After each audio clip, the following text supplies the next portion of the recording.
Hello friends, welcome back to my channel. I am से Shilpa Surana and आज के इस वीडियो में मैं क्विकली आपके साथ डिस्कस करना चाहती हूँ दीपक नाइट्राइट की रैली। तो अगर आपने इस स्टॉक को ट्रैक किया है तो आपने देखा होगा मंडे से लेके आज तक ये ऑलमोस्ट 20% इंक्रीज हुआ था। मंडे मॉर्निंग को ये 2400 के अराउंड ट्रेड कर रहा था और आज के टाइम पे इसकी वैल्यू चल रही है 2886। सो ऑलमोस्ट 20% इंक्रीज हुआ है जस्ट इन 3 डेज। एंड इसका मेन रीजन क्या है, if you guys are wondering, then आज के इस वीडियो में मैं ये डिस्क्लोज करने वाली हूँ। तो प्लीज इस वीडियो को एंड तक जरूर देखें। ऑल्सो अगर आप मेरे चैनल पे न्यू हैं तो प्लीज इसे सब्सक्राइब करना ना भूलें for more such interesting content. And अगर आपको ये वीडियो पसंद आए तो प्लीज इसे थम्स अप जरूर दें।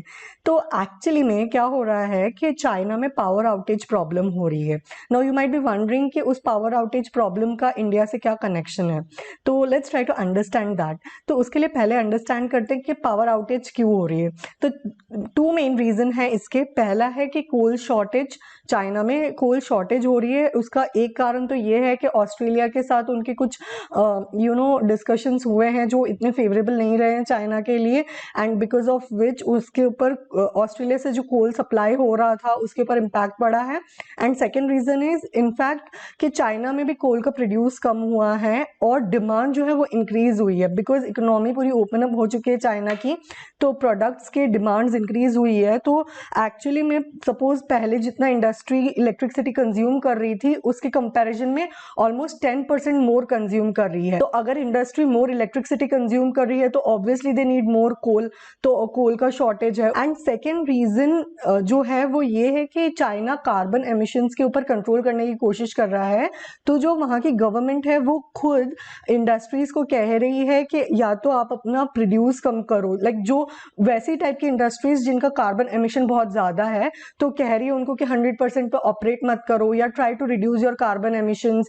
तो there has been partial shutdown. एक तो कोल की प्रॉब्लम की वजह से, कोल शॉर्टेज है तो इलेक्ट्रिसिटी अवेलेबल नहीं हो रही है, तो उस वजह से भी कंपनी पे इम्पैक्ट पड़ रहा है, उनका शटडाउन चल रहा है लाइक पार्शियल, और some companies are completely shut down. And second thing is कि कार्बन एमिशन के कंट्रोल की वजह से गवर्नमेंट भी फोर्स कर रही है वहां की कंपनीज को टू डू पार्शियल शटडाउन्स और to reduce the electricity consumption. तो ऑन एंड ऑल क्या हो रहा है कि वहां की जो इंडस्ट्रीज है उनके ऊपर काफी इम्पैक्ट पड़ रहा है इस चीज का। एंड इसकी वजह से क्या हुआ है, जो केमिकल सेक्टर की इंडस्ट्रीज है वहां का, उनका जो आउटपुट है वो ऑलमोस्ट 25% से डिक्लाइन हुआ है। एंड इसका सीधा बेनिफिट मिल रहा है इंडियन कंपनीज को। सो मे बी अदर कंपनीज और ऑल्सो लाइक दूसरी कंट्रीज की कंपनीज को भी इफेक्ट पड़ रहा होगा, बट इंडियन कंपनीज को काफी ज्यादा इम्पैक्ट पड़ा है because of this decrease in supply from China.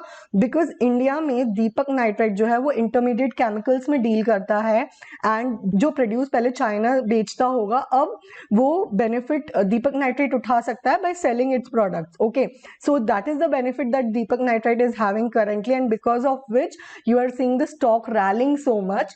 एक थिंग ये है, दूसरा उसने अपने प्रोडक्ट्स के प्राइसेस भी इंक्रीज किए हैं। तो बिकॉज चाइना में जो इंडस्ट्री का सप्लाई कम हुआ है उसके वजह से देखिए चाइना से काफी सारे रॉ मटेरियल्स अभी भी इंडिया में इंपोर्ट किए जाते हैं एंड यूज किए जाते हैं by these companies, but Deepak nitrite का इतना ज्यादा डिपेंडेंस नहीं है on Chinese raw materials. Because of that जो चाइना में 25% डिक्रीज हुआ है इन केमिकल प्रोड्यूस, उसका इम्पैक्ट इतना ज्यादा दीपक नाइट्राइट पे नहीं हुआ क्योंकि उसके ऑलरेडी उसके पास सब्सटीट्यूट्स अवेलेबल हैं for the products, okay, which it was importing from China. So as you can see, because of all this factor, Deepak Nitrite obviously benefiting position पे है because it will be able to sell more and also उसके खुद के raw material consumption पे इतना impact नहीं पड़ा है because उसके पास substitute available है। Hence, not just Deepak Nitrite, other chemical stocks might also be seeing rallying at this point of time because of reduction in the output from Chinese chemical industries. Okay, so that's all guys from my side. I hope आपको ये quick video अच्छी लगी हो। अगर अच्छी लगी तो please इसे थम्स अप देना ना भूलें and I see in my next video. Till then stay home, stay safe, bye.